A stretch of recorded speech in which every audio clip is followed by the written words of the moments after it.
Hello and welcome to Pro Trader Strategies Market Commentary for Thursday, January the 17th. My name's Eric Wilkinson, and some of you may recognize me as the Wolfman from CNBC, Fox Business, or even the Wall Street Journal for my commentary on everything from economic to geopolitical and market analysis. Please keep in mind that everything that we talk about in these market commentaries is not a solicitation to buy or sell any of these securities or strategies. At the end of the day, I'm here to teach you some different strategies you can then implement into your portfolios, but please do that in your own way.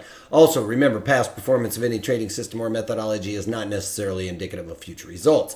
All right, with that out of the way, let's get it on with some economic data across the pond. We got final CPI, which is Consumer Price Index year over year for the European region, coming in at 1.6%.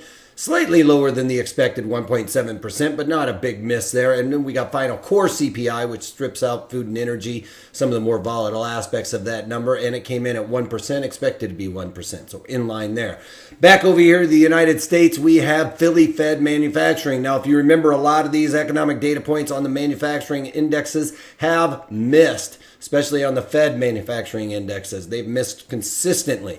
Today, we got Philly Fed expected to be at 9.7, banged it out of the park with a 17.0. So a nice big win there. Finally seeing a manufacturing number that's pretty good. That's actually helped the overall equity market start to push higher. We also got unemployment claims, which isn't really one of the most widely looked at numbers because we look at the non-farm payrolls number at the beginning of the year that comes out the first Friday of the month. But we might as well take a look at it anyway. Unemployment claims came in at 213,000, expected to be 219,000. So less than expected is under the guise that we are becoming fully hired for the most part, and people are going to stop looking for jobs because they found one. All right, and then later on we have natural gas storages, which we haven't gotten as of right now. We should get those out in about 15 minutes or so. So I don't know if we'll get to it by the end of the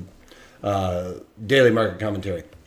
All right, let's talk about the markets. We've got crude oil coming off by about $1. You know, this I was expecting this to move higher towards the 55s, test this value area low. It doesn't look like we're, or not the value area low, sorry, this Fibonacci extension, which kind of lines up with the value area low, but it doesn't look like we've got that momentum going.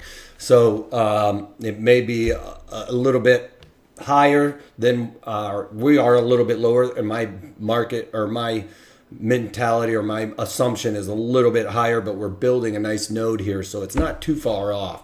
I don't have any positions in it. I just expected this to go to 55. Then we've got gold futures coming off a little bit today. As of yesterday and today, not able to get above that 1300 mark, which is a psychological level. Just like in the E-mini S&Ps, everybody's talking about 2600 is more of a psychological level. But those levels do come into fruition. As you can see here, we are just pinging around, finding a very nice, comfortable spot here right around the 1300, just slightly thereof.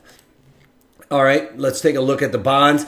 Bonds coming off a little bit, most part for the better part of the day since we've gotten these economic data as we've seen it slide. This does not look like a very good market. I think it's easily going to come back down and test the point of control. That's just has to be where it's going. Now that we've finished inside of that value area and you can see the momentum losing, you know it's going to go to that spot. All right, we've got the VIX moving higher. Again, we've got these equities when they're wanting to push higher and this VIX continuing to rise. You know, we saw that throughout the day yesterday. I said that's a signal of, a bearish turn possibly. Not really seeing that right now. What the E-mini S&Ps were in positive not too long ago. The Dow Jones in negative. That could be part of why we're starting to see the VIX go a little bit higher. It also looks kind of toppy here.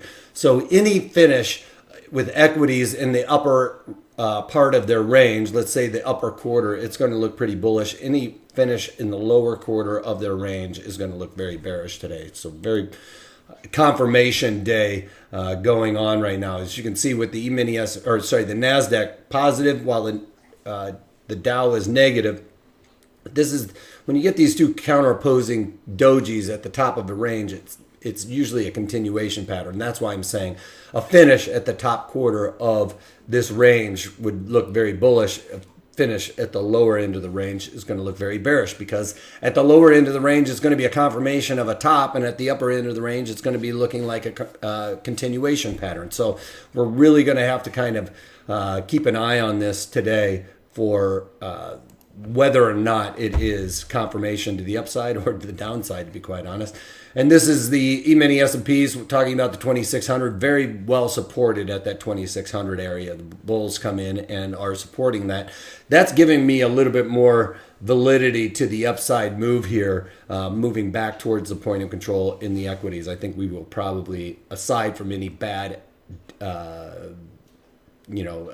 news coming out, I think that the market's going to continue to move higher.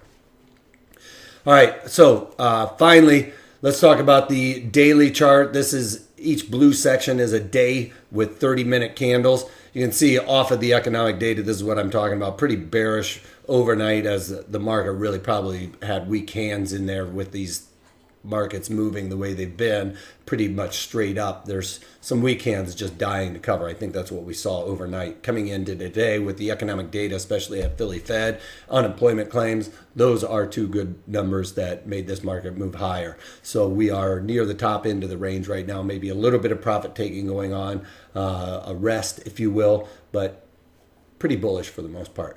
All right, finally, let's talk about, well, the Qs I got up. That's another chart that looks like it's going to be a continuation pattern. But the two trades that I'm going to be looking at is Netflix. I'm going to be playing Netflix to the upside. Anytime a company comes out and raises their prices before their earnings, that's a pretty strong sign that they're pretty confident in what's going on at their business. So I'm going to be playing Netflix to the upside. I think that, it's a 20% increase, which is about $2 a month for most people. It's a huge generating, it's going to generate some huge profits with those guys. So I'm going to play this to the upside. I think they've done very well, and they're just looking to squeeze it out a little bit more. So playing Netflix to the upside. There's also, I think, American Express is coming out with earnings as well. I don't know what I'm going to do with that one yet. I might end up just playing Netflix. I haven't added anything to my portfolio for a longer duration trade, just because I know some of these earnings are coming out that are going to be very margin intensive, like Netflix. So I haven't added anything as of right now. Maybe a TLT short or something like that going forward, but as of right now, I'm pretty comfortable with where I'm at. And that's about it. Today's webinar is going to be on the short put. So if these markets are going to continue to move higher, and we're going to see the VIX come off continually over the next couple of weeks, this is going to be a great trade for that type of scenario. So I'm going to show you how to set it up, strike location, the type of environment, all of those things. I have a checklist that you need to go through in order to implement this strategy. That will help you take the fear out and the unknown out of this type of strategy. You will know exactly the right time and the right place to implement this type of strategy to increase your probabilities of success. So you won't be fearful. You'll know exactly where you need to get out as well. I give you that. You're in, you're out, and no messing about. All right? So that's it. If you can't take that, take it easy.